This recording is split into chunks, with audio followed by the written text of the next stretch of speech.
Good afternoon, everyone of you, and nice to meet you once more. Okay, setting problem motivation, which has three parts: refuge field, visualizing all Buddhas and Bodhisattvas, particularly Buddha Shakyamuni, His Holiness the Dalai Lama, and Madhyamikavatara, Acharya Chandrakirti, Guru Nasam Baba, Guru Geshe, Sakya Pandita, Sachin Yingbo, Jizun Marpa, Jizun Mela, Tapalache, Lama Tsongapa, Gyalsa Rinpoche, Keter Rinpoche. And how you visualize them? That you are like the child and they are like your mothers. And you come home very sad, demoralized, being bullied by elder students in the school. You come home and the mother is waiting there to give you embrace with full love, affection, attention, and so forth. And this part is so important. How to visualize, that is so important. Next, Bodhicitta field. Again, what to visualize and how to visualize. Your two grandparents on the two sides. All your dear mothers and shin beings. And of course all your family members. And how to visualize. Here you are the mother and all others are like your children. With intense love, care and affection towards each one of them. To the extent that each one of them feels themselves as so special in your eyes.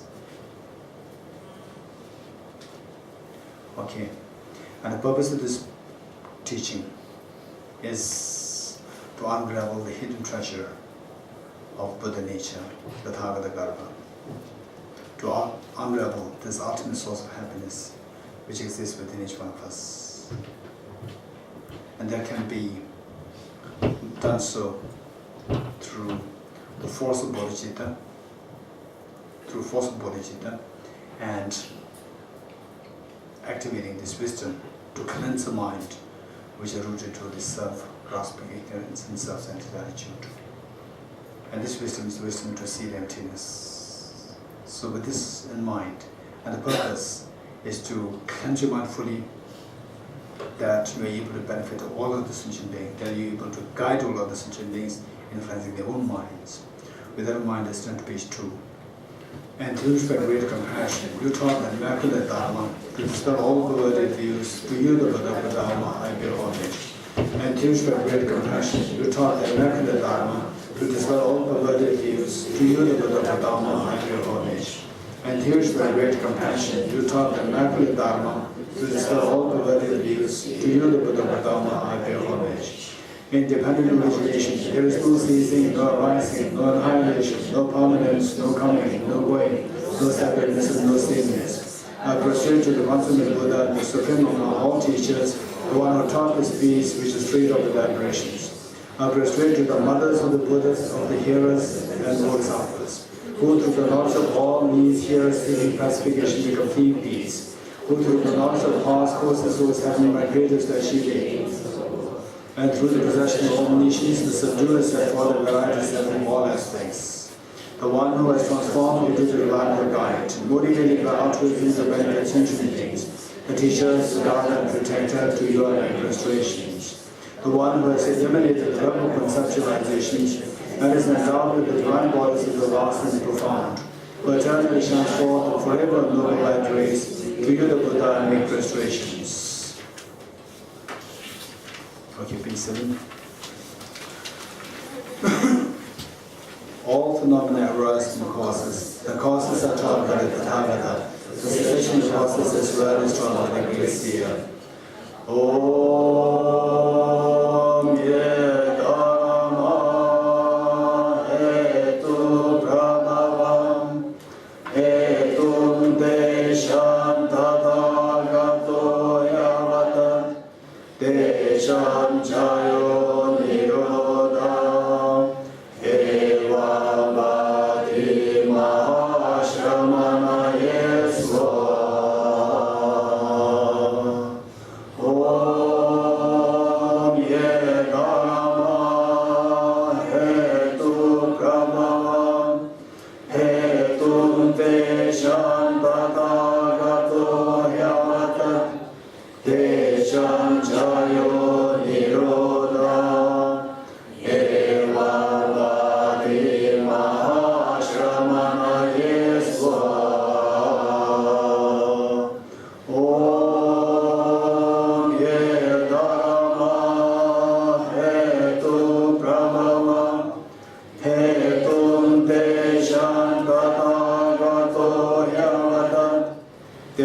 chanchayo niroda eva madhima shramanaye swaha. All phenomena arise from causes. The causes are taught by the Tathagata. The sufficient causes is well taught by the great seer. I go for refuge until I'm enlightened to the Buddha, the Dhamma, the Sangha. By my accumulations of the practice of giving and so forth, may I become a Buddha to benefit all sentient beings. I go for refuge until I'm enlightened to the Buddha, the Dhamma, the Sangha. By my accumulations of the practice of giving and so forth, may I become a Buddha to benefit all sentient beings. I go for refuge until I'm enlightened to the Buddha, the Dhamma, the Sangha. By my accumulations of the practice of giving and so forth, may I become a Buddha to benefit all sentient beings. Sanje chuna soge chuna ma chanjo pado dani kyapsu chi dani jinso gebe sonam ke jola penje sanje joga sho. Sanje chuna soge chuna ma chanjo pado dani kyapsu chi dani jinso gebe sonam ke jola penje sanje joga sho. Sanje chona soge chonam la chancho bado dani kyapsu chi dani jinso gebe sonam ki dola penje sanje joga sho.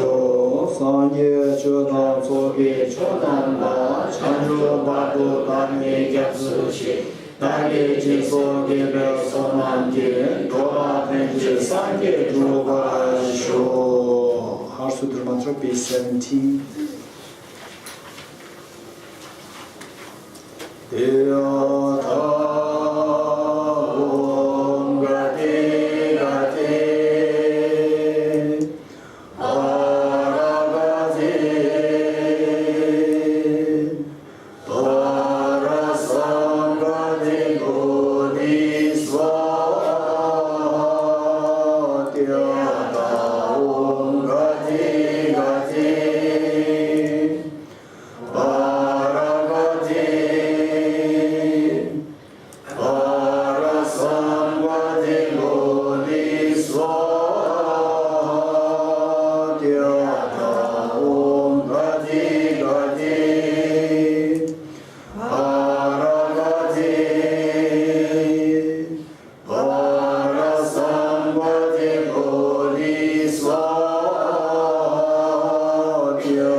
Okay.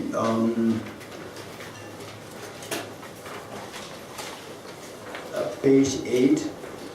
Okay, all of you have this book with you, the text with you, all of you. June, you have? Okay. Anyone who doesn't have a copy? Okay, you all have this. So basically, seeing that there are some of us here who is maybe the first time coming to attend this. How many of you first time? 1, 2, 3, 4, 5, 6, 7, 8, 9, 10, 11, 12, 13, 14, 14. Okay. Okay, let's see. To make it very quick, the earlier stanzas from 1 through to, and of course the intro before that, and then stanza 1 through to stanza 20. I would suggest you to visit the recordings, listen to the recordings, one, and I'd like to make a very quick, say, summary of what we already did earlier. The idea was that the Buddha, in a sutra, say from this,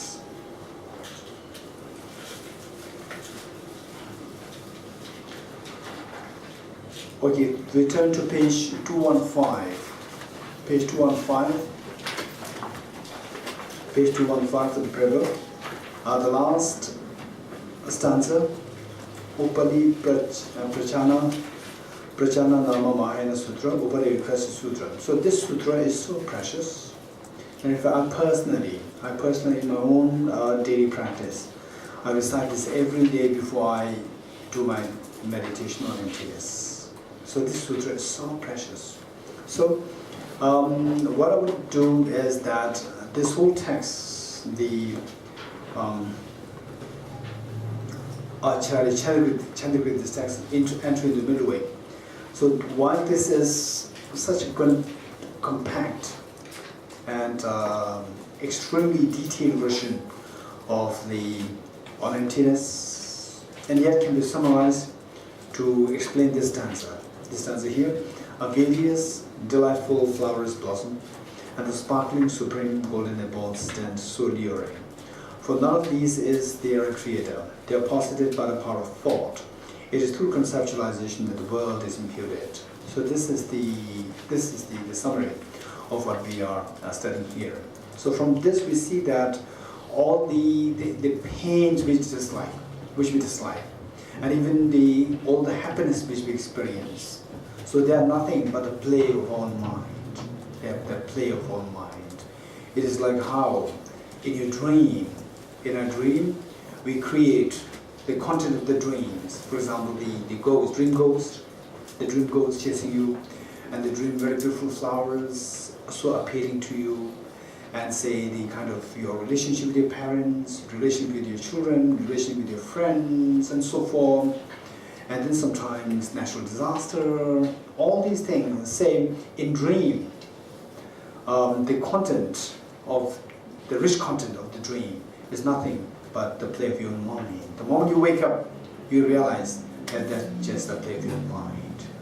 So with this, what happens is that the involuntary, our being, that we in the dream, while everything in the dream is all just coming from your own mind. In a way, you are the creator of your own dream content. You are the creator of your own dream content. And yet in the dream, you fail to see them as your dream content. You fail to see them as your own dream. You see them as so real. So real meaning something cut off from your own mind.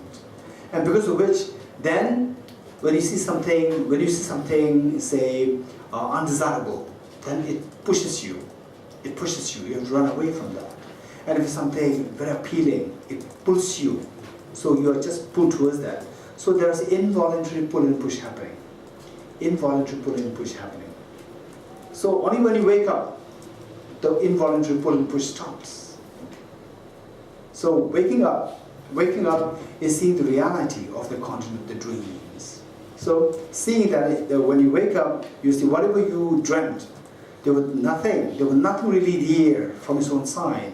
It all came from my own mental construct, mental creation. So the moment you realize that, then you see in terms of the object and subject. Object and subject.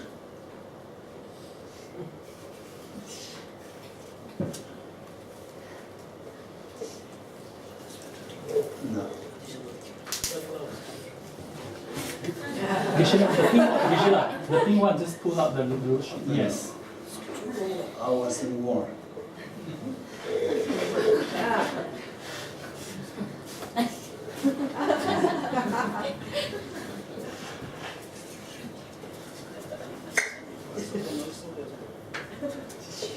it's fine, fine. Okay, it's fine. Tomorrow. Okay. Say, so here we need to keep in mind the concept of the subject object. Subject object. Say, in the dream, the dream ghost, the dream flower, all they are just the contents of your dream. And yet they're all created in your own mind, our dream mind. So yet, in the dream, we see those things as something so cut off from your mind. It's so like they have nothing to do with your mind. So this is the object. The moment you say okay, this is not so nice flower. Okay, you look at it, oh, it's so nice. So your mind is pulled. And then you see a ghost chasing you, you run away. So it pushes you away. In actuality, they are all just coming from your own mind. Now, when you wake up, the ghost and everything in the dream, you realize that they're all just created by your own mind. So, in the dream, you see there's this object and your mind is the subject. Oh, it will not harm me. I like it. It does not harm me. I like it. Then you're pulled towards the object. So, that is the object, and what is pulled is the subject. What pulls is the object, and what is pulled is the subject. The pulled and what pulls. Object and subject. Right? So, in the dream, you see the subject and object as two unrelated things. The moment you wake up, you see that this object is nothing other than the subject. This object is created by your own mind. Right? So, this object then in the dream, when you wake up, you realize that the object, it becomes like a movie. You're watching a movie here, and the projector is where? Behind you, right? So you're watching a movie, which you're watching here, but it's coming from the projector behind you, right? So projector is like the subject mind, and the movie is like the flower or the ghost, these objects. And when you're watching the movie, you're so much absorbed into the movie that you forget the projector. Likewise, when we engage into the world of the dream, in the dream, when we engage into the world of the dream, we forget your mind as the projector. We see only the subject. We see only the subject because we see only the subject. The subject is seen as independent of the object. We see only the object in the dream.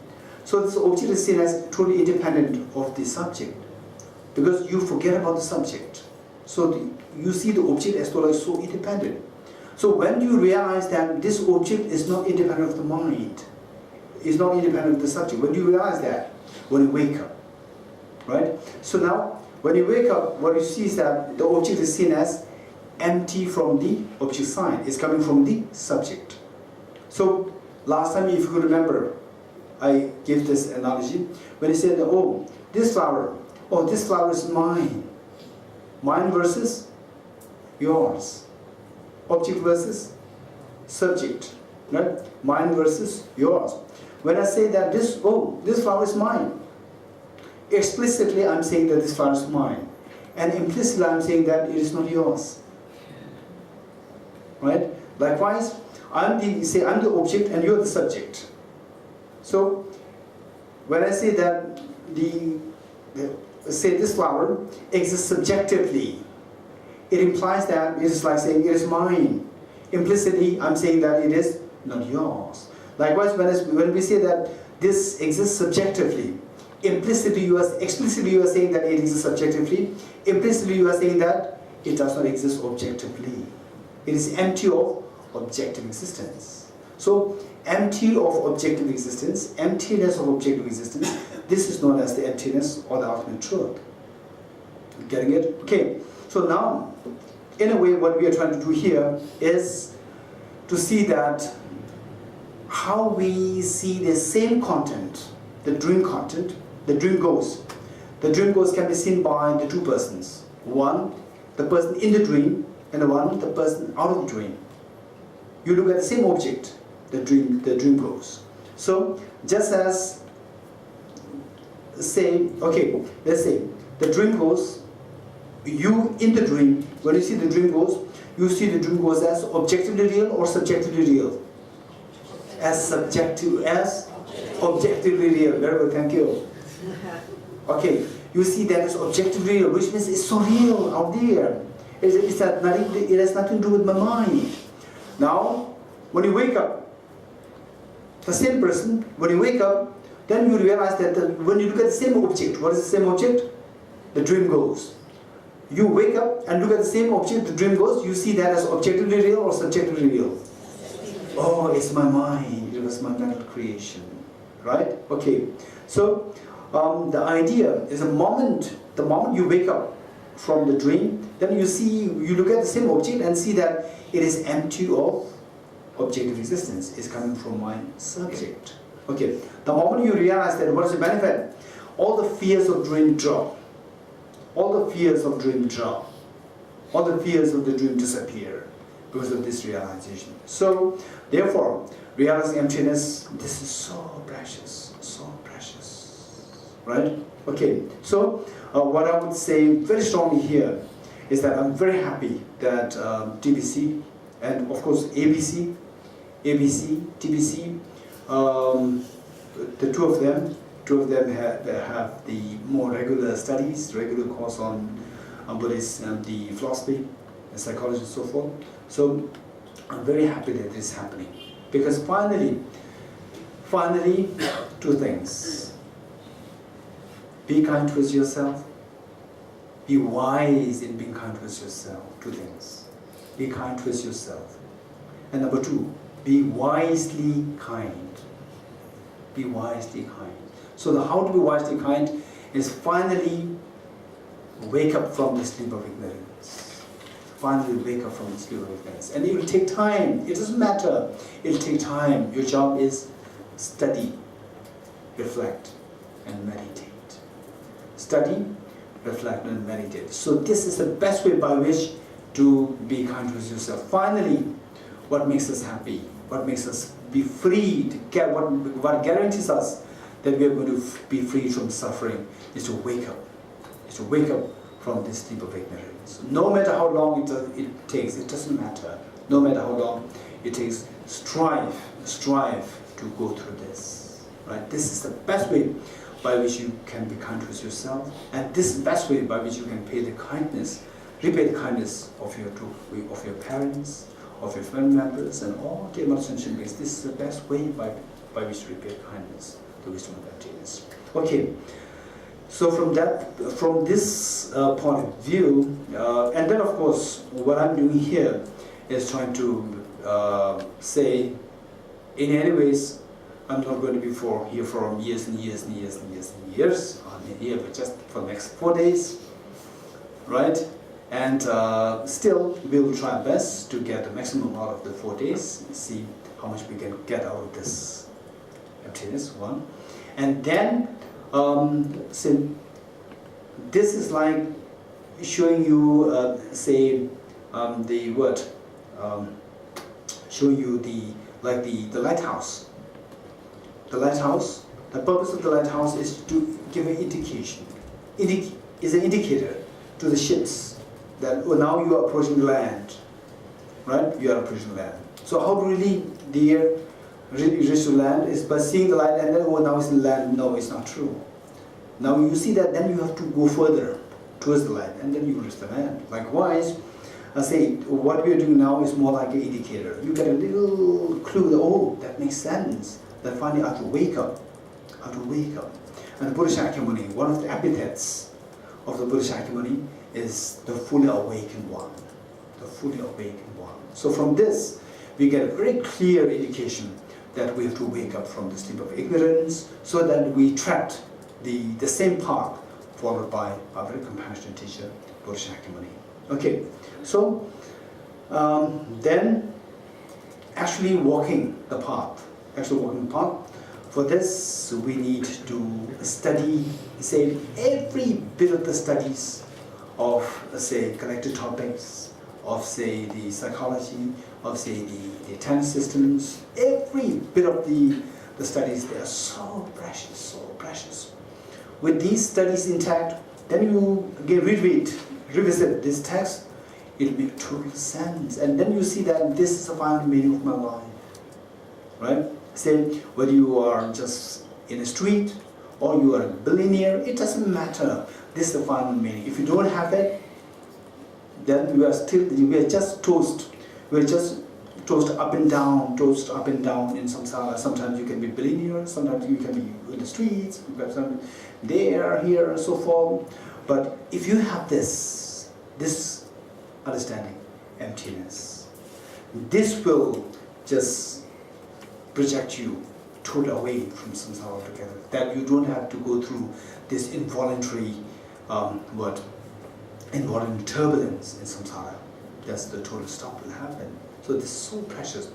Because this is so precious, anything which contributes towards this end is so precious. It's so precious. So therefore, say attending the TPC regular classes, I was just telling Mr. Chimbala from the place coming here in the car, I was telling him that in fact Singapore is very fortunate. Very fortunate. For example, to have Geshe, his stature, someone of his stature, of his knowledge and so forth, we see that, and then, for example, to be a traveling teacher or what? Teacher on tour? That is easy. That's not difficult.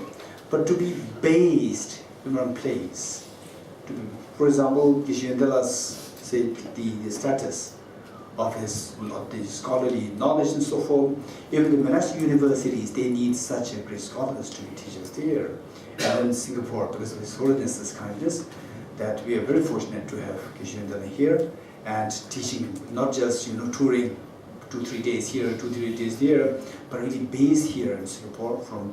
We are all very fortunate to have him here. So therefore, every bit, any teaching happening here, and there also the ABC. So any teaching happening on the philosophy, psychology, tennis system is so precious. So what I would very much encourage you is that sometimes, in fact, one of the greatest challenges for me personally when teaching is particularly, say, teaching the tennis systems. Sometimes it tends to become very dry. Actually, it's not dry. But sometimes there are some aspects which are like the stepping stones to the next very important topic.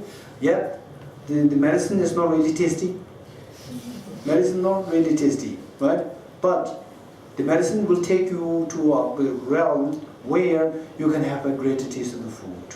Right? So the medicines are so important. Likewise, there are times when the topics are little, say may not be evidently seen as related to your practice and so forth, and then how to still bring the people to this. This is one of the greatest challenges, for me. So therefore, likewise, there's someone really sitting in one place and giving these teachings. So all the teachers bound to encounter with these topics which the participants may not necessarily see the direct, visible, and the benefit of this into the practice. So no matter what, keep in mind that this is what we're doing now. From this, we see that anything which serves as a stepping stone towards the greater goal of seeing everything as dreamlike. So everything should be seen as very precious. So every bit of the class happening here, TBC, ABC, wherever, is so precious. And then I can't really say in 50 years from now or 100 years from now, whether or not even such a teacher of the stature of Geshe will ever survive, be seen on the planet Earth. We never know. Because now how come that there's such great this scholarship still existing? Is because of one, His Holiness the Dalai Lama, and then number two, because of such an incredibly very powerful, very profoundly established monastic universities in South India from Tibet.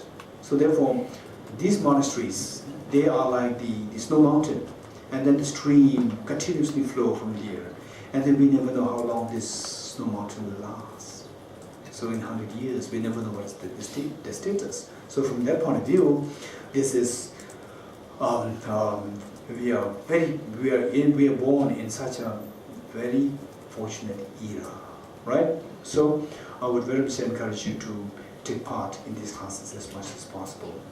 Okay, so with this in mind, what I'm trying to say is to summarize what we have covered so earlier. So the point here is that as we can see from page 215, the various delightful flowers blossom, and the sparkling supreme golden apples stand so alluring. For none of these is their creator. They are posited by the power of thought. It is through conceptualization that the world is imputed. So from this you get a clue that whether the flowers, the beautiful mansion, the houses, they're all, from this stanza, do you get a clue that they're all just created by your own mind? Right? Okay. Then the question is, how can I know they are created by my mind? If by chance we get a clue that, oh, yes, this is all just coming from my own mind. If I get a clue, then for sure it has the power to eliminate, dissolve all my fears. Right? If I come to, if you are fast asleep, you're dreaming of being chased by ghosts, and then your sister comes and tells you, hey, what are you seem to be so scared, what happened? Oh, a ghost is chasing me. No, it's your dream. Right? You won't be convinced. If you're convinced, your fear will drop. Yes, no. Likewise, what's happening now? The Buddha said that everything is like dream. What we're experiencing, each and every bit, is all just created by our mind. It says that various delightful flowers blossom, and the sparkling golden, supreme golden apples stand so alluring.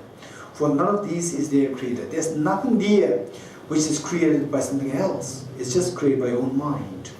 Created, they are posited by the power of your own thought, power of your own mind. It is through conceptualization of your mind that the whole world is imputed. Okay, so with this is so precious. This is so precious. This is so precious, right? With this, what I would appeal for each one of us is that finally, our job in this life, it doesn't matter. Sometimes your life can go ups, downs, and some tragedies here and there. Sometimes happy, sometimes unhappy, sometimes good relationships, sometimes sour. It doesn't matter. Finally, keep in mind that whole my life, the meaning of my life is finally to see how much I can wake up from this sleep of ignorance. How much I can see that things are all dreamlike, they are all created by my own mind. Right? The moment you discover that, this is the dawn of your freedom. The moment you wake up from the sleep of ignorance, from the sleep of the ghost chasing you, this is the freedom from the ghost of the dream. This is the freedom from all the fears of samsara. Okay, this is so precious. So this is one goal. Then number two is the incredible unconditional love for others. Just see how much you can expand the love and affection towards others. Unconditionally. And many of us may think that, oh, by being unconditional loving towards others, in what way can really help me? Right? And be very practical. What we are doing, always don't start from how can I do for others. Start from how I can help myself. The moment you start from here, the ground, you are on the ground. From the ground, then you can build a castle. From the ground. From this, although you started with, in what way, by being unconditionally loving towards others, I can be of help towards others. The moment you start with this, then the answer comes that if I give love and affection towards one person, other person will give. From there, I could get the love and affection. The joy that I get is from that person. If my love and affection is towards 10 people, then the joy that I get is from 10 people. 10 joy that I get. If my love and affection towards all sentient beings, without any border, without any condition, all sentient beings, then the infinite joy will be reflected back in me. So I become the happiest person, right? So from this, although we started from in what way I can be benefited, in what way I can help be happy. Although we start from there, the answer comes that by giving happiness to all others. So then it becomes so well grounded of your unconditional love towards others. Whereas, if you start by saying that, oh, in what way I can help you, right? If you start from there, you're not starting from the ground. The ground is that we are in samsara. We have the self-centered attitude. This is the ground. If you don't start from the ground, then the danger is that you may help others and then you may expect something. And the worst of the expectation is that when you do something good to the other person and the other person is nasty against you, despite you are giving everything to the person, then you become exceptionally hurt. Exceptionally hurt because you expect the other person to be kind to you in return. So when that is not happening, then you become exceptionally hurt, right? And then all your compassion disappears. So we should be very grounded from who you are. If you are a bodhisattva right from the beginning, then start from what can I do for others. If you are not a bodhisattva, if you are who you are now, if I'm who I am now, then we have to start from where I am. I am a self-centered person. If you're a self-centered person, don't be afraid of that. But don't remain like this forever. Change. How to change? Because you're self-centered, you want the maximum happiness for yourself. If you want the maximum happiness for yourself, the best way is to give the maximum happiness to others. To be selfish, cherish others. If you're really selfish, cherish others. Because selfish means I want the maximum happiness. If you want the maximum happiness, give maximum happiness to others. Right? So that way, the two things in our life which make our life so meaningful, and the greatest meaning of our life, twofold. One is the wisdom of emptiness, to wake up from the sleep of ignorance. One. Then number two, unconditional love. So these two things will make your life very complete, very happy, fearless, and the greatest meaning. Okay, so this is what we're trying to do. So now, in this connection, to see everything as dreamlike, particularly pertaining to see things as of the empty nature, see things as dreamlike, that everything is just coming, dreamlike meaning, everything is coming from a mind, from our own mind, right? Okay, I may as well try to share this point with you here. Try to share this point with you here. When you say dreamlike, okay, anyone, just share your thought with the rest of us. Anyone who likes to share a thought with the rest of us as to, in this context, when we say everything is dreamlike, I'll not ask you how everything is dreamlike. I'll simply ask you, in what context everything is dreamlike, right? In what context? In what way? In what way everything is dreamlike? And the third question will be dealt with by following this text, right? So the first question is, in what way things are to be seen as dreamlike? Anyone?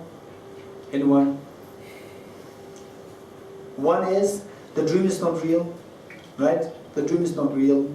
In the dream you see the dream as real. So dreamlike meaning, just as in the dream you see the unreal thing as real, in the real life as well, that things are not real, things are unreal. This is one way of understanding it, right? So, and in the dream, you see the object as coming from the object, not from the subject, right? When you wake up, you realize that the objects are coming not from the dream objects are not coming from the object, but coming from the subject. Likewise, when you wake up, in the waking state, in the waking life, everything that exists, they come from the subject, not from the object, right? Okay, so we see that. So far, what we've learned is that the relationship between the object and the subject. You getting it? The relationship between the object and subject. When we see the object as coming from the object, all the miseries come. Keep this in mind. When we see the objects as coming from the object, not from the subject, when we see the objects as coming from the object or arising from the object, existing from the object, then all the negative emotions, anger, attachment, jealousy, fear, depression, all these arise out of seeing things as coming from the object. The moment you see things as coming from the subject, not from the object, contrary to existing from the object, when you see things as coming from the subject, all the miseries, all the negative emotions, they dissolve and the positive emotions arise. Right? Don't forget this. This is so important. Okay, one is objective existence, and another one is subjective existence.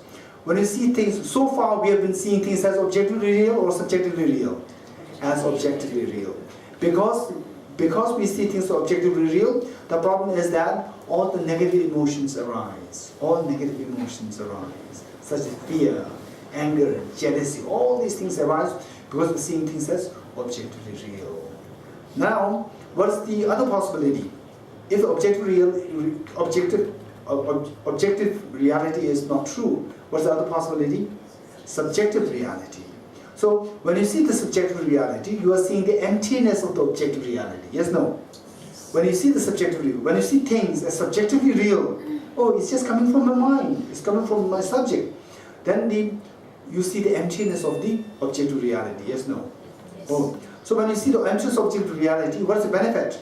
The benefit is that all the negative emotions which are grounded on this ignorance, seeing things as objectively real, all the negative emotions will dissolve.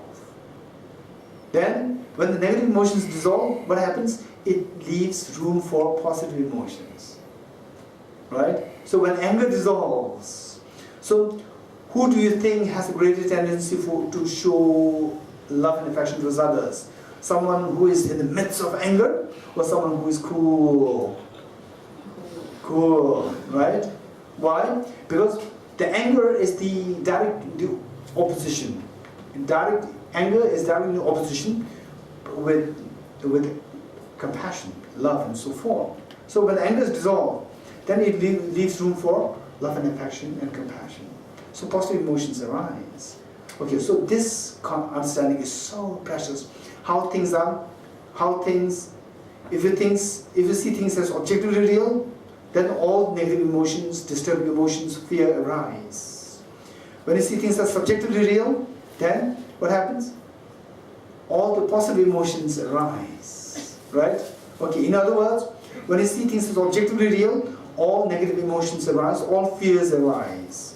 When you see the emptiness of objective existence, what is the opposite of objective existence? Subjective existence or emptiness of objective existence? Both, right? Okay, when you see the subjective existence or when you see the emptiness of objective existence, what is the benefit? Negative emotions dissolve and positive emotions arise. You getting it? This is what we need to know. If you know this, if you gain a greater conviction in this, then your desire to learn, your desire to reflect, your desire to practice and meditate on emptiness will grow very stably. Okay, so this is what we have done so far to the last few days of the teaching here. Now in this connection, we keep in mind like the sound of a clap. The sound of a clap, just as the sound of a clap should necessarily come into being by the combination of the two hands.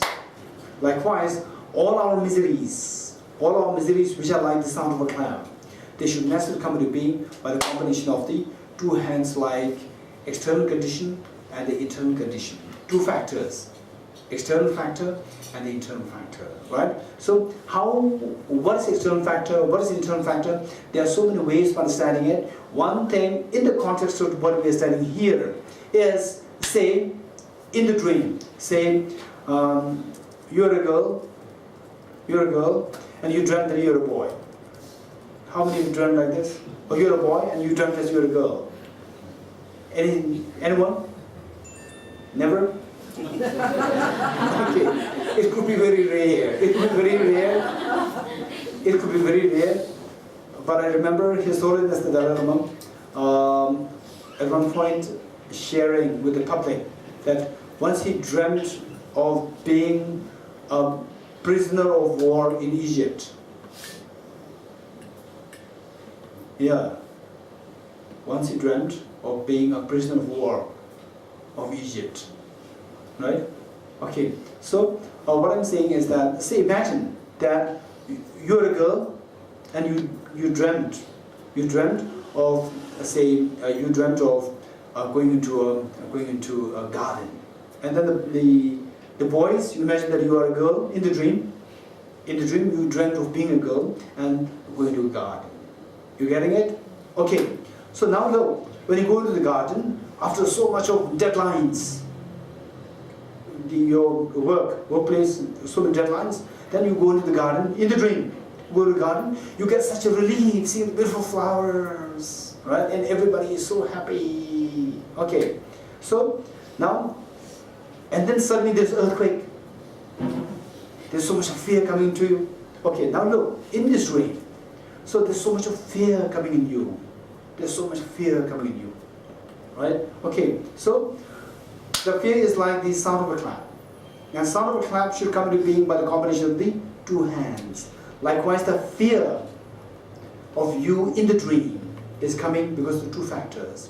One, oh, this earthquake there, external earthquake there, external factor. Another, oh, this girl may die, this boy may die. So the this boy, the subject. There's misconception of the object, misconception of the subject. Right? Actually, you are in the bed. You are not in the garden. Right? You are not in the garden. But you see yourself being in a garden. The subject, the person, the subject in the garden. And the external object as the garden. Right? The object is also misconceived. What is the object in this case? The garden. And what is the subject? The boy is the girl. The girl is the boy. This is the subject. Right? There's misconception of the object and misconception of the subject. Yes, no? Okay. When these two misconceptions come together, then the sound, inevitably, the sound of the misery arises. You getting it? Okay. Now, our job is that if you don't want to feel the fear of the earthquake, that this boy is seen as girl, girl is seen as boy to be dying, the fear. If you don't want this fear, what should you do? Either you see that this earthquake is dream, or I'm not in this garden. I do not have to worry about being in the garden struck with the earthquake, right? I'm in a safe zone.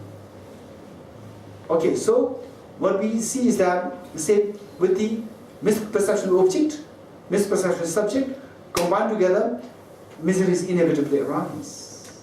You're getting it? Okay, now we see that we have to remove the misconception of the object, you have to remove the misconception of the subject. Yes, no? You have to remove the misperception of the object, you have to remove the misperception of the subject. Okay, now I'm going to take you closer towards the technicalities of this text. Technicalities. So is that the same I'm the person, the subject. So subject here, there are several connotations. Subject in the form of your mind, subject in the form of the person, subject in the form of the words, the labels. Subjects can be of three kinds, right? Now say I as the person is a subject. I, this person.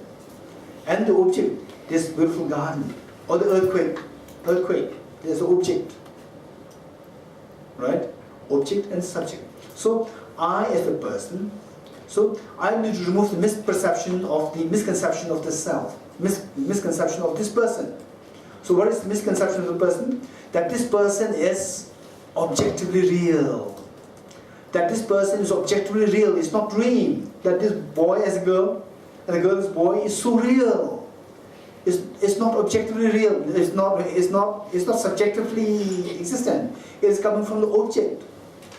It's seen as objectively real. This is misperception.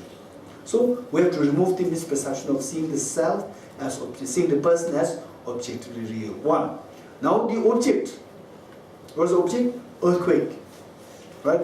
If the earthquake is so real, earthquake is also not coming from my subject. It's coming from the object. Earthquake is so real. So the earthquake as an object is the phenomena other than the person. Yes, no? Earthquake as the object is the phenomena other than the person. So I should see that this self is empty of objective existence. The person is empty of objective existence. And the earthquake is this object as the phenomena other than the self. The phenomena with which I interact. What is that? Earthquake. Earthquake is the phenomena with which I interact and see it as very scary. So I should dissolve the misperception pertaining to the object or the phenomena.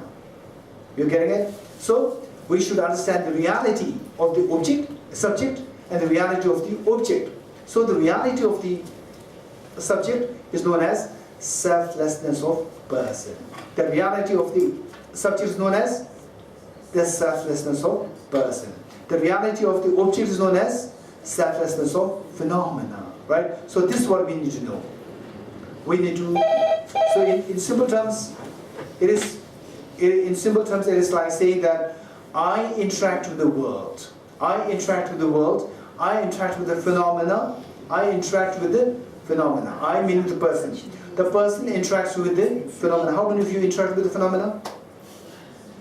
All of us, right? So you as the person interact with other phenomena. So the phenomena with which you interact, they are known as the phenomena in this context. So you have to know the reality of yourself and the reality of the phenomena with which you interact. You getting it? So one is the reality of the subject and the reality of the object. The reality of subject is known as selflessness of person. And the reality of the object is known as selflessness of phenomena. You getting it? Okay. Now of the two realities, Acharya Chandrakirti, while he was composing this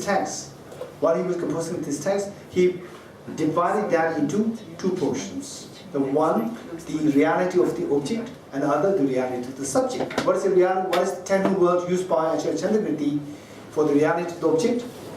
Selflessness of phenomena. And what is the reality of the subject? Selflessness of person. So these are the two technical terms that we need to know. The selflessness of phenomena and the selflessness of person. Okay. So what we are doing at the moment is the selflessness of phenomena. So,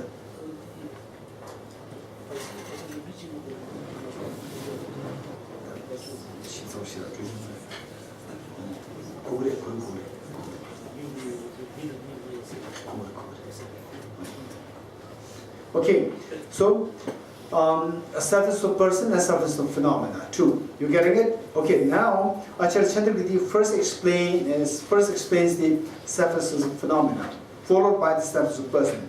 And for your information, selflessness of person and self phenomena. Only selflessness struggling to understand the selflessness of phenomena is like trying to climb the what? The California, what is that? Canyons. Great canyons. Yeah. Canyons. It is trying to understand the selflessness of phenomena is like trying to climb the great canyons of California. Right? It's very difficult.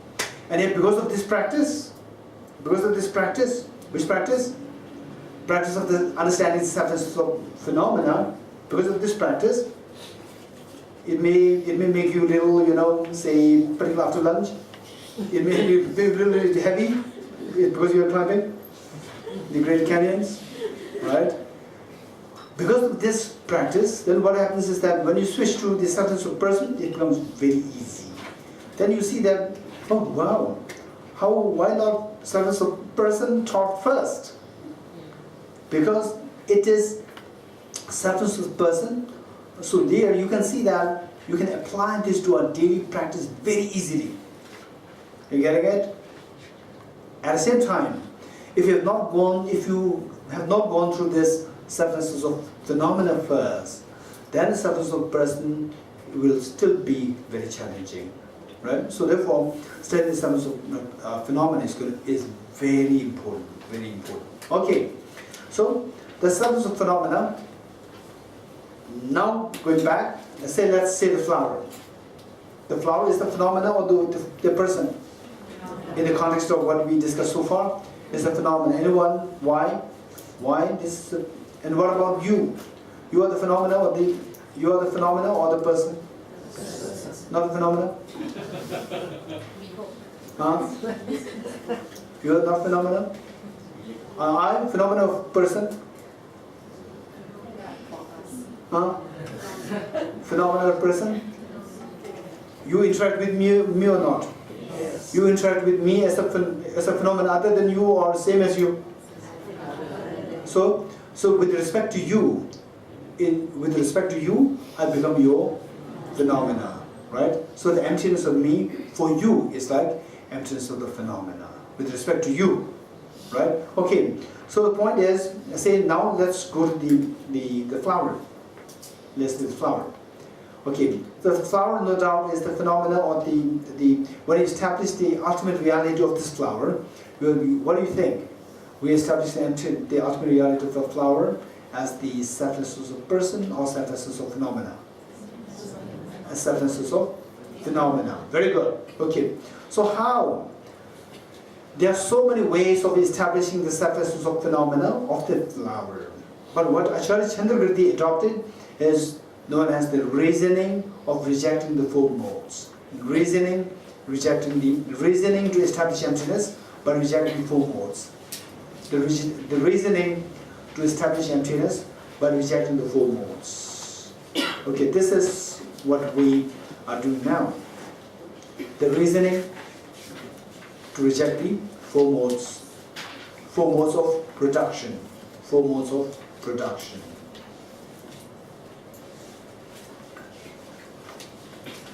The reasoning to reject the four modes of production to establish ultimately the selflessness of phenomena. The reasoning to reject the four modes of production to establish the selflessness of phenomena. Okay, now, so this reasoning, bear with me, there are some technicalities here and there. Once you get it, right? So the same thing will be repeated over and over again.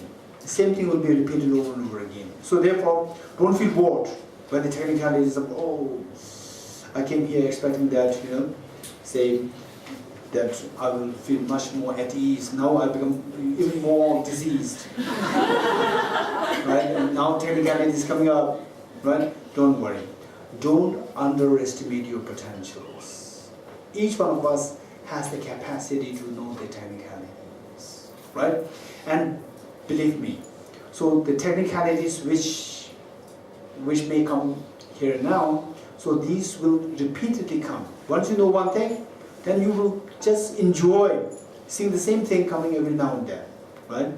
This is, okay, so the technicality is that whenever we establish, whenever we use the reasoning, it should be done in the form of a syllogism.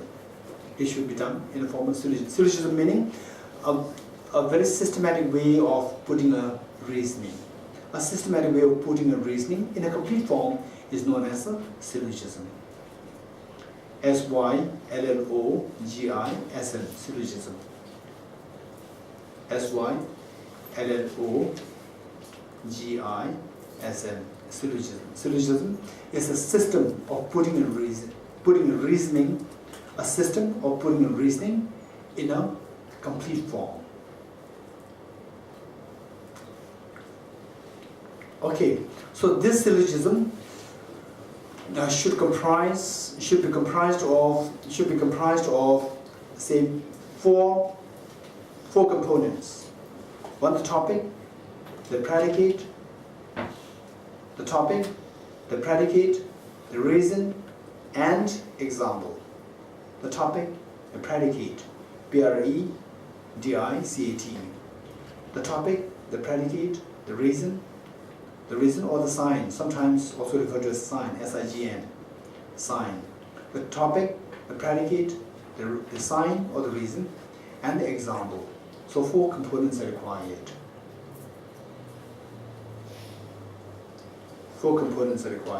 Topic, the predicate, the sign or the reason, and the example. Four components are required. Okay, so in this case, how Acharya Chandrakirti put the syllogism? Is as follows.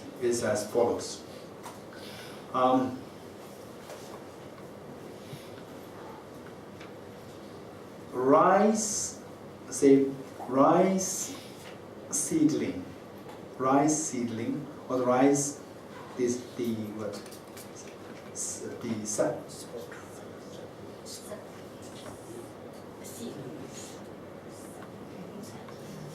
sapling. Okay, rice sprout or rice sapling. Rice sapling. Rice sapling as the topic. It is empty of objective production. Okay, write it. This is the syllogism. Hey, you're waiting for syllogism, I'm giving syllogism. You're waiting for something else. Okay, the rice sprout or the sapling. Rice sprout or rice sapling as the rice sapling. Then number 2 is empty of objective production. Is empty of objective production because it is empty of self-production. Okay, it is empty of self-production, empty of other production, production from another, empty of self-production, empty of production from another, empty of both productions, empty of, say, empty of production from self and other, both self and other, empty of costless production.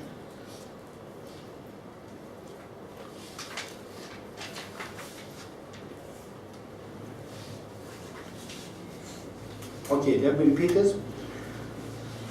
The rice seedling or the rice sprout or the rice sapling is empty of objective production because it is empty of production, it is empty of self-production, production from another, production from both self and another, and costless production. For example, like a dream, like a dream flower, like a dream flower, like a dream flower. Okay. So now, what we do is that from this syllogism, you try to understand this syllogism in 2 ways. One, in a very technical, systematic way, in a very intellectual, technical, systematic way, and the other, something which can directly be applied to your meditation, right? Something which can directly be applied to your meditation too. Slowly, you have to upgrade to the level whereby these two are seen as one, that these two are not different. Meaning which two? One which is intellectual understanding, intellectual systematic understanding, and the other one is practice oriented, right? Practice oriented for your own practice. So initially you try to understand this in 2 ways, and slowly you try to see these 2 things as not different. Just the intellectual understanding, it is what exactly you have to apply to your own practice, right? So why I'm saying that initially you have to do it in 2 ways is because some people, they may feel so demoralized. Oh, it's so technical and it has nothing to do with practice, right? Again, I have to first of all see object, predicate, discerning, an example. What is this? So in what way it makes sense to my practice? What it has to do with my anger? What has to do with my fear? Right? Okay. So this is what many people, particularly who are not trained in a very systematic pattern, which is being introduced in the monastic universities. Okay, whereas if you go to Dharamsala, if you go to South India, in the monastic universities, don't be daring to tell them that you studied entry in the middle way in 8 days. Don't say this, right? Yeah, because they study only after 8, 9, 10 years of intensive debate trainings, logic, the philosophy, psychology. Only after 10 years, then they see this text. Not before that, right? Okay, so are you very lucky from that point of view? Okay, so now let's see. say, what is the topic? The rice sprout as the topic. And what is the predicate? Predicate is that it is empty of objective production. This is the predicate. Right? Then what is the sign? What is the reason? Sign of the reason? Because it is empty of self-production, production from another, production from both self and another, and causes production. And for example, dream flower, right? Okay, so this whole thing is one sound syllogism. One sound syllogism. With this syllogism, you need to keep in mind the main thesis. The main thesis. The main thesis is the topic and the predicate combined together becomes the main thesis. The topic and the predicate. What is the topic? Rice sprout as the topic. And what is the predicate? It is empty of objective production. So combined together, the rice sapling, rice sprout is empty of objective production. This becomes the thesis. Thesis meaning, this is what you have to understand. This is what you have to understand finally. This is the thesis. This is conclusion. After using this syllogism, after learning the syllogism, you should get this conclusion. Once you get this conclusion, then you can forget the syllogism. Right? So finally, this is the purpose. Okay. Now, for this syllogism to work properly, this syllogism should be a sound syllogism is determined by whether or not the syllogism fulfills three premises. Okay, I promise I will not elaborate more than these numbers. Right? Oh, 4 components, 3 premises. Right, now what next? Okay, so 3 premises. Then that's good enough. So with this, you get a good structure of logic. You get a good structure of putting things in a proper setting. 3 premises. The first one is the topic qualifies the reason. The topic qualifies the sign, S-I-G-N, sign or reason. The topic qualifies the sign or reason. In Tibetan we call it chokche. Chokche. Chok, C-H-O-K.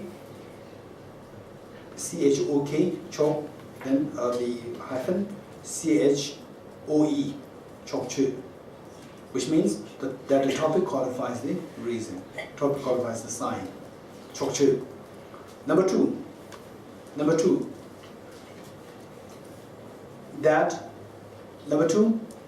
premise is that anything which qualifies the sign should qualify the predicate.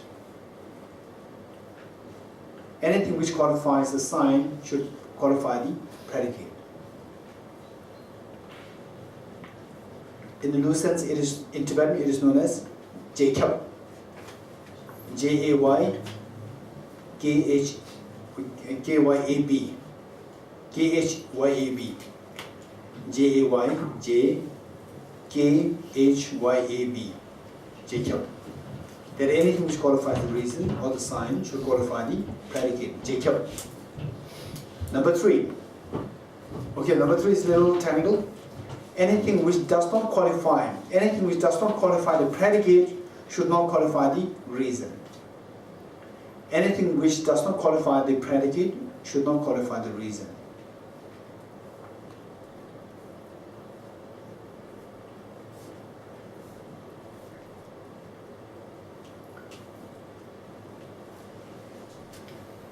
This is in Tibetan known as Dokhyab. D-H-O-K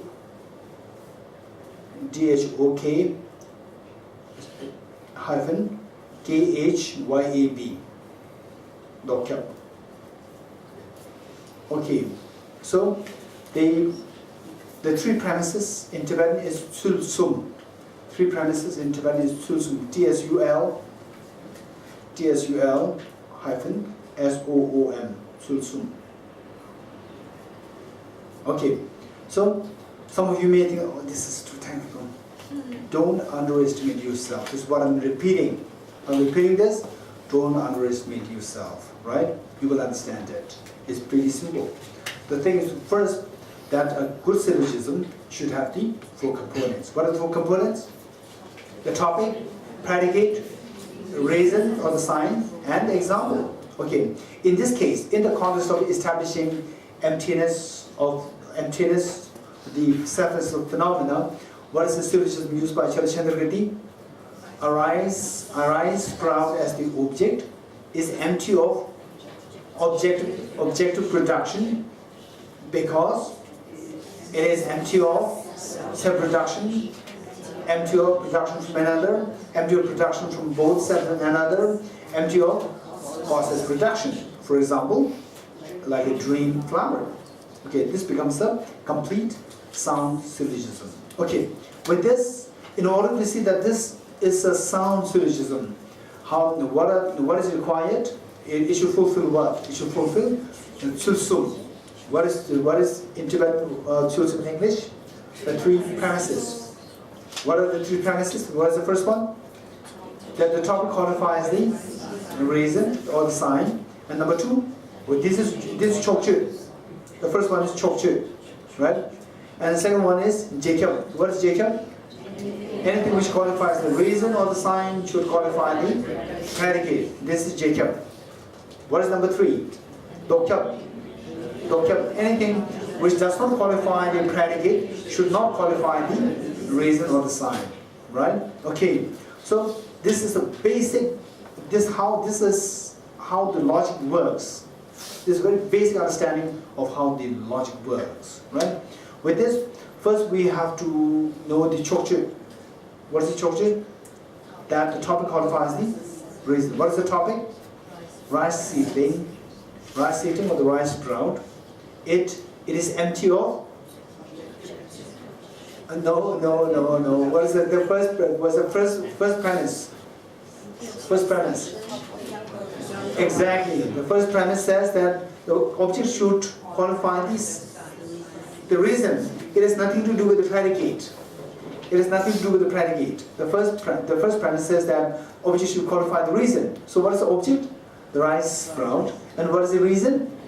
It is empty of self-production, empty of production from another, empty of production from self and another both, empty of production, empty of causes production. So, right? Okay. So it works.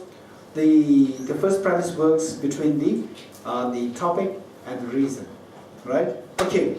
Now we have to know how the sprout, how the rice sprout is empty of self-production, is empty of production from another, is empty of production from both self and another, is empty of causes production. So this is what we're doing. Now, the first one, okay, particularly those of you who are coming here for the first time, right, who did not attend the early class, you may find it a little technical. Bear with me, and you will surely understand it. You will surely understand it, but in a way, it's good that we are doing a little bit of, let's say, review of what we did earlier, right? And it may sound a little technical because we already did how many sessions? 8 sessions? Or 6 sessions? 6 sessions we already did. So you're very lucky that 6 sessions we are doing in a few minutes. But even for those of you who are coming here for the first time, right? You're very lucky. Don't feel bored. Feel joyous. Rejoice. I'm very lucky. Yeah, the last 6 sessions I was able to do something else. Now I'm getting it within just 1 session. No, not even 1 session. A few minutes. Okay. Now with this, now the rejecting the production from the 4 modes. Production from the cell, production from another, production from both cause, cell and another, and production causes production. Okay, say now the whole idea is what? Whole idea is, don't forget the main goal. The main goal is for you to understand the dreamlike nature of the rice seedling production. Production of rice seedling as dreamlike. How many of you have seen flowers growing? How many of you have seen flowers growing, or how many of you have seen flowers blossoming? How many of you have seen? How many have not seen? How many of you have seen half? Because nobody raise your hands. It must be half. Okay, I'm very serious. How many have really seen flowers blossoming? over many days, not necessarily over one day. Over many days. Oh, it's in a bud form. Oh, now it's a flower. How many of you have seen that? How many of you have not seen that? Okay, not seen that, you must Google search that. You Google search that and see flowers blossoming in 2 minutes. And it will show you. You watch it, right? Okay. Now, when you look at the flower blossoming, when you look at the rice seedling production, the question is, this production, how does it appear to your mind? As coming from your mind, it's like a movie projector is projecting the production of the flower, the rice seedling, or the rice seedling is seen as produced from its own side, nothing to do with the mind. Which of the two? How does it appear to your mind? From the object or from the subject? From the object. That is what creates all our problems. So that is to be dissolved. How do you dissolve that? To see that it does grow. It is produced, but it is not produced from the object side. It is produced by the power of your own mind, coming from the subject. Coming from the subject. Coming from the subject means it is empty from the object, emptiness of the objective existence, right? Okay, how do we know that? This is what we need to study. This is purpose. Don't forget the purpose, right? So going into the syllogism, the 4 premises, the 4 components, the 3 premises, right? After all this, then you get lost. You get lost even the goal. Then the whole purpose is lost, right? Don't forget the purpose. The purpose is to see that the production of the flower, production of the rice seedling, rice sapling, they're all dreamline, right? Okay. So before we go through this, let me, those of you who are from the earlier sessions, I think I put this challenge to you, and now I'm putting this once again, right? Okay. Why I'm putting this challenge to you was because I faced the same challenge when I was studying this, when I was studying, way before I actually met with this text. Right? I was casually reading one book, and then I was challenged by the question that appeared. So this question is so important. Okay, the question is, rice seedling, the production of the rice seedling, production of the rice sprout, production of rice sprout. Does it exist or not? This is my first question. Yes, no? Okay, raise your hands those who said yes. Raise your hands, it does not. It's all empty. Okay, seems like all of you said yes. Okay, yes, it does exist. First question is cleared. Now the second question. If it exists, it should exist in time, yes, no. Time meaning that it should either exist in 2015 or before 2015 or 2016 or 2017 or after 2017. In time it should exist, yes, no. How many say yes? How many say I don't understand this concept? Okay, we all know that. That if somebody exists, if the person exists, the person should exist before 2016 or in 2016 or after 2016, yes, no. Right?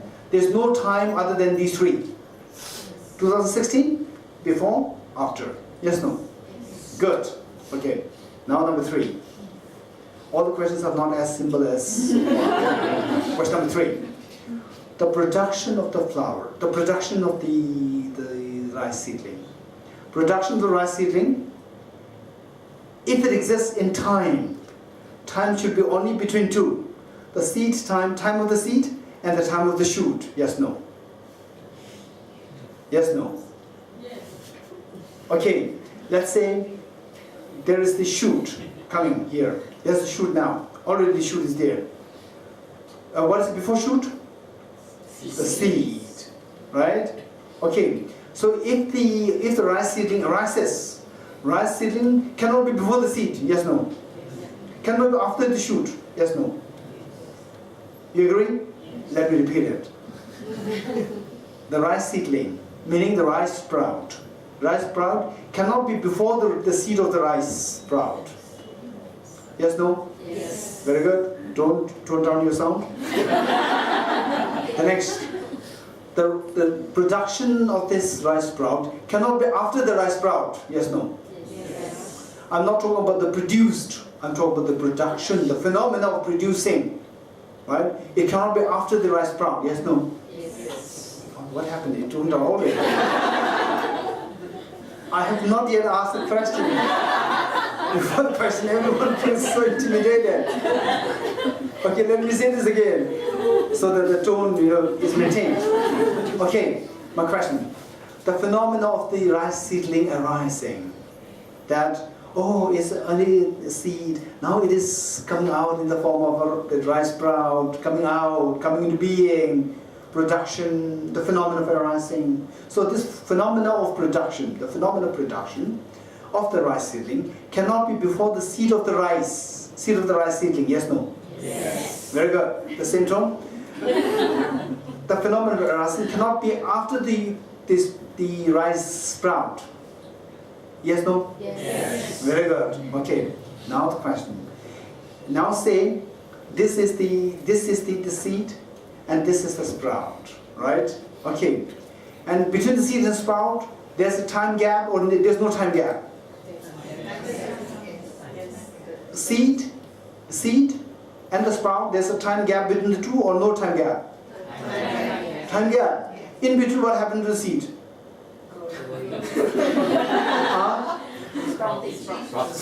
So the sprout, what is the immediate result of the seed?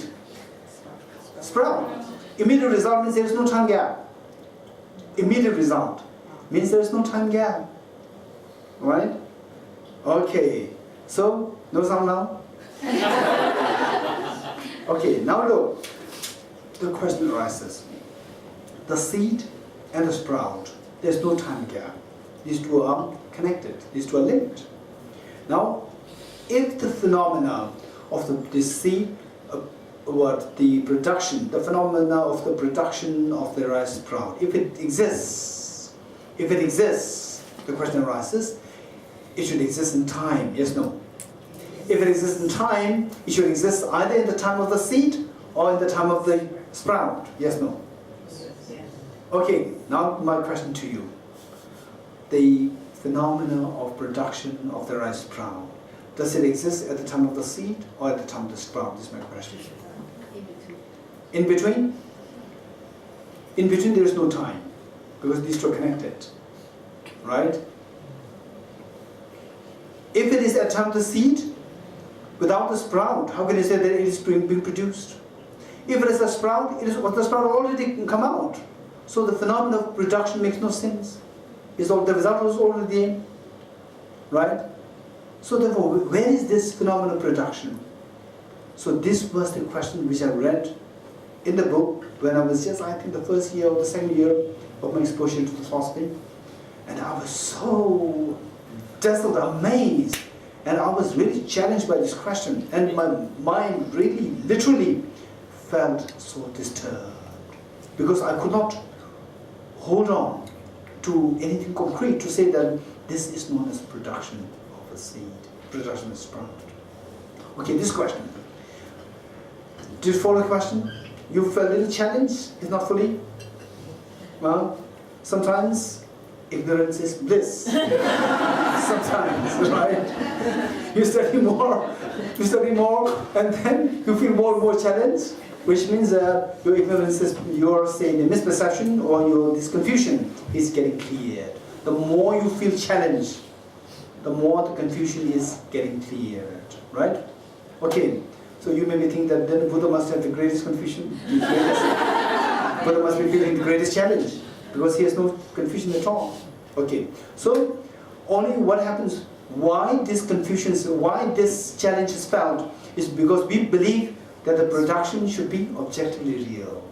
Now what you are discovering is that from the object, you cannot possess the production. Right? From the object, either the seed or the sprout. At some seed, because there is no object arising, so arising makes no sense. Because the object is the shoot. Shoot is not there at the time of the seed. At the time of the shoot is already there. Why should it be produced? Right? So that you are challenged. So this challenge is not because that it is a challenge. which cannot be solved. It can be solved only if you bring the subjective existence. As long as you posit the objective existence, this challenge can never be solved. Okay, with this mind, okay, 4:30. We'll stop at 4:30. And then? Okay. Otherwise, we'll stop here for 15 minutes. It's according to this clock. It's like we have 11 minutes break. We can have 11 minutes break, and then we'll come back at 4:30 sharp. Then 4:30 to 5:30 we'll do the second session. Yeah. Okay.